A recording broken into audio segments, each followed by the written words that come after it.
Have you ever looked at an old photograph of yourself from a year ago, 5 years ago, maybe just last month, and felt a strange sense of distance? You don't quite recognize the person staring back. Not just the face, but the light in their eyes, the assumptions they held about the world, the story they thought they were living. It's a quiet, unsettling whisper, a feeling that some fundamental tectonic plate has shifted deep within you. Tonight, we're not just going to talk about that shift. We're going to pull back the curtain on the force that so often engineers it, trauma.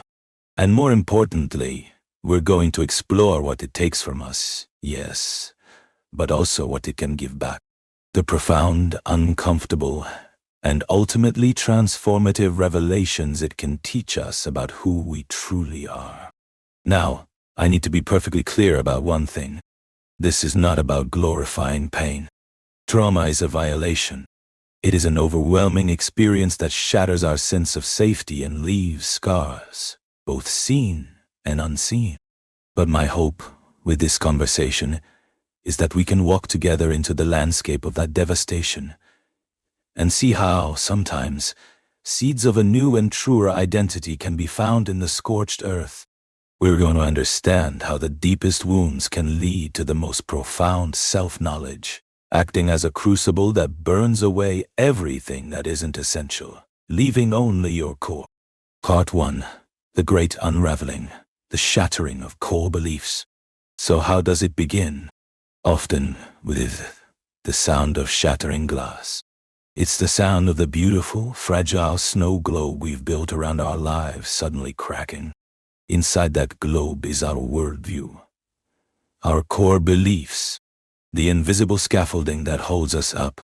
The world is generally fair. Good things happen to good people. I am safe. The future is predictable. We don't even know these beliefs are there until they're gone. Think of someone who has always been the diligent, loyal employee. Their core belief is, if I work hard and do the right thing, I will be valued. Then one day, they are unceremoniously laid off. Their years of loyalty reduced to a line item on a spreadsheet.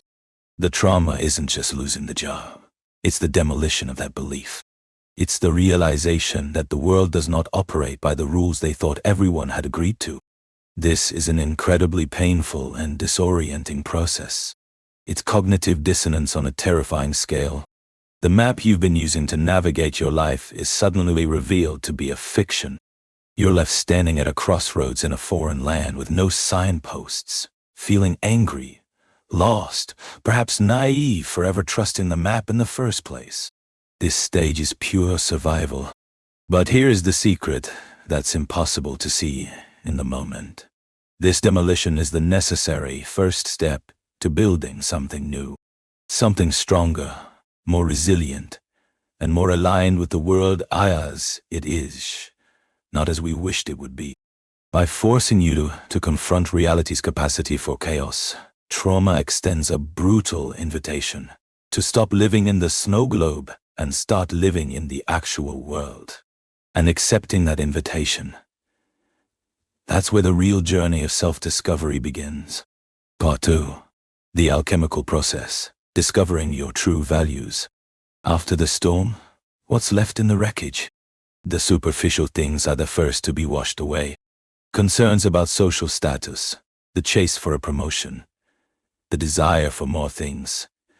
They suddenly seem hollow in the face of profound loss, or a brush with mortality. It's like a forest fire that burns away all the undergrowth, leaving only the oldest, strongest trees standing. Imagine a successful entrepreneur whose entire identity is wrapped up in their company. Their value is measured in revenue charts. Then, a severe health crisis puts them in a hospital bed for months. In that sterile, quiet room, the metrics of success change completely.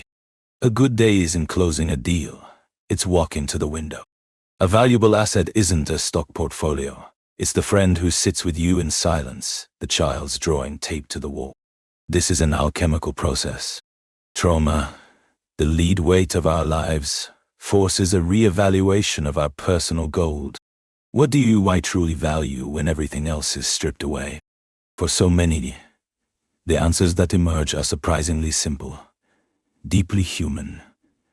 Connection, compassion, authenticity, peace, love, liuai. These are the values that endure when the noise of ordinary life is silenced by crisis. You start to see this reflected in your choices. You might find you have less tolerance for superficial conversations. You might leave a high-paying but soul-crushing job for work that aligns with your newfound clarity.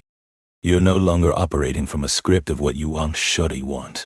You are now guided by a deep internal compass, one that has been calibrated in the fire. This is one of trauma's most profound teachings. It clarifies what is truly essential to your soul. Part 3. Kintsugi of the Soul, Unearthing Post-Traumatic Growth. There's a beautiful Japanese art form called kintsugi. When a piece of pottery breaks, it isn't thrown away. It's painstakingly repaired with lacquer, mixed with powdered gold. The philosophy is that the object's history of breakage and repair is part of its story. The piece is now considered more beautiful, more valuable, for having been broken. This is perhaps the most powerful metaphor for what trauma can teach us about our own strength. Before a major crisis, our strength is theoretical. We are an untested ship in a calm harbor. We might look seaworthy, but we've never faced a hurricane. Trauma is the hurricane. Surviving during the unthinkable and coming out the other side reveals a depth of strength you never knew you had.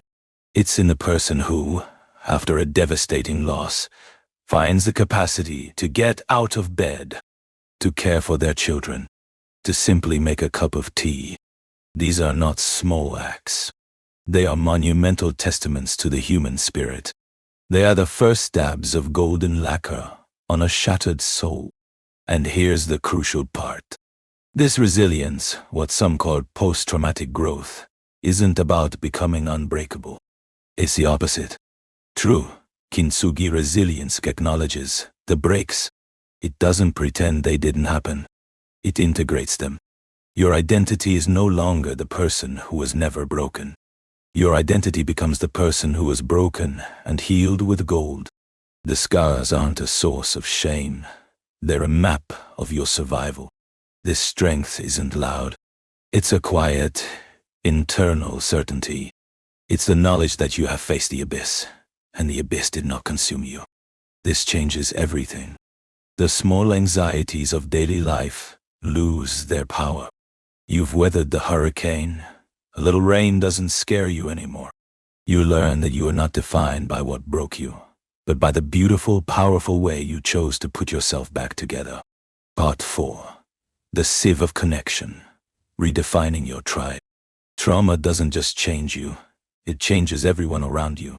When crisis hits, your entire social ecosystem is shaken, and it acts like a sieve. It's a painful, but incredibly clarifying process that reveals the true nature of your relationships. What remains in the end is pure and strong. You quickly learn there are two kinds of people. Those who offer empty platitudes from a distance, let me know if you need anything, or those who, uncomfortable with your pain, simply vanish. Their absence is a harsh lesson in the superficiality of some bonds. They can't handle the reality of your suffering because it threatens their own snow globe. But then, there are the others, the ones who show up, unasked. The friend who brings soup, not because you said you were hungry, but because they knew you wouldn't have the energy to cook. The person who sits with you in the suffocating silence, not trying to fix it, but simply sharing its weight. These are the connections forged in fire, and they are unbreakable. Trauma shows you who your real tribe is, but it also teaches you a vital skill, boundaries. When your own resources are depleted, you can no longer afford to spend energy on draining, one-sided connections. You learn to say no, not as an act of rejection, but as a sacred act of self-preservation. And paradoxically, your capacity for intimacy deepens. Having had your own vulnerability laid bare, you become more tuned to the vulnerability of others. The masks come off. Conversations become less about performance and more about genuine presence. You learn that true intimacy isn't about perfection. It's about having the courage to show your kintsugi cracks to someone and the grace to hold space for theirs. Who you are becomes defined by the depth, not the breadth, of your connections. Part 5. A new cadence. The gift of the present moment. Trauma fundamentally breaks our relationship with time. For most, time flows from past to present to future. But after trauma, time itself can feel fractured. The past is no longer a memory. It's a living thing that can invade the present through flashbacks or triggers. It's a ghost in the machine.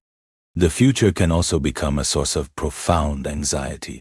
When your safety has been shattered, the future no longer feels like a promise. It feels like a minefield. This state of hypervigilance, where your nervous system's limbic system is constantly scanning for danger, is an exhausting but understandable survival mechanism. But here is the incredible paradox. Because the past is so intrusive, and the future so fraught with fear, the present moment becomes the only safe harbor. It's the only place you have any real control. And this forces upon you a radical education in mindfulness, not as a wellness trend, but as a lifeline. You start to notice the feeling of the sun on your skin, the taste of your coffee, the sound of a bird outside, with an intensity you never had before. These sensory details become anchors, pulling you out of the vortex of thought and grounding you in the reality of now. This isn't positive thinking. It's a survival strategy that can blossom into profound wisdom. Over time, this practice of finding refuge in the present can evolve from a coping mechanism into a source of deep peace. You learn that life isn't lived in 5-year plans, but in the succession of these small, precious, and very real moments. Trauma, by making the past and future unbearable, can force you to discover the immense power that exists only in the now. You become a person who is acutely and gratefully present. Conclusion: the mosaic of you. So, what does trauma teach us about who we are? It teaches us that our identity is not a static statue, but a living mosaic. Trauma may shatter the original tile, but we are the ones who pick up the pieces. The new picture is different. It's not as smooth, not as uniform, but it is infinitely more detailed, textured, and real. It teaches us that our view of the world can be broken, but this allows us to build a new foundation on the bedrock of reality. It reveals our true values by burning away everything that isn't essential.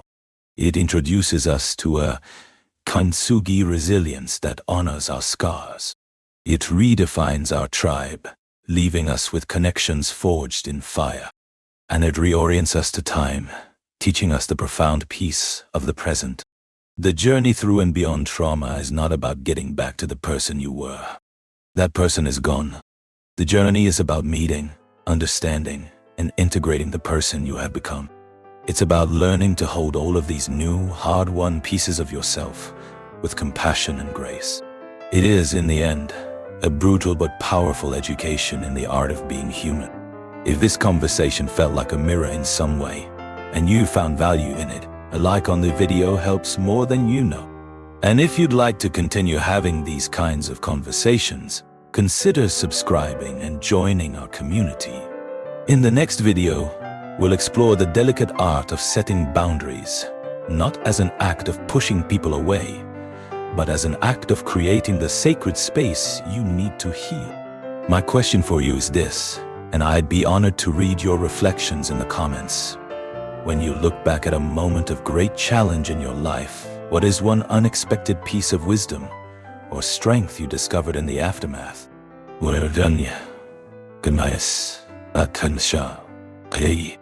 Thank you for sharing this space with me. Be well.